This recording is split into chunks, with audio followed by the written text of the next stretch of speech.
जय हिंद साथियों, नमस्कार।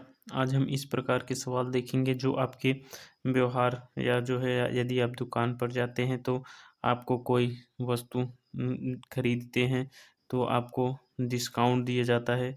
आपको कैसे निकालना है ये डिस्काउंट?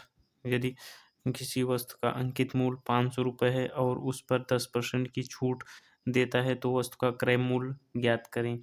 मतलब यदि आपको ₹500 का कोई भी वस्तु दे मतलब दुकान पर मिलती है और उस पर 10% की छूट भी देता है, तो आप कैसे जानेंगे कि कितना उसका जो है मतलब कितना रुपए हुआ जो हमें छूट दिया और कितना रुपए हमें जो है प्रॉफ़िट हुआ। यहाँ पर देखते हैं क्रय मूल्य पूछ रहा है। जैसे हमने कोई चीज़ वस्तु खरीदा, अंकित मूल्य उसका कितना है? अंकित मूल्य अंकित मूल्य कितना है उसका? ₹500 कितना है? ₹500 और उसके बाद कह रहा है कि 10% छूट भी दे रहा है। अब इस पर 10% छूट दे रहा है, 10% छूट देगा तो यहाँ पर 10% इसका निकालेंगे तो क्या आ जाएगा? ₹50 क्या आ जाएगा? ₹50।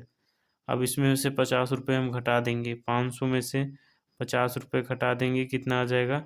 ₹450। कितना? ₹450 इसका क्या होगा? कॉस्ट प्राइस, ठीक है। अब ये जो है आप कोई वस्तु खरीदेंगे 10% छूट देगा तो कितना होगा? ₹450 में आपको प्राप्त होगा।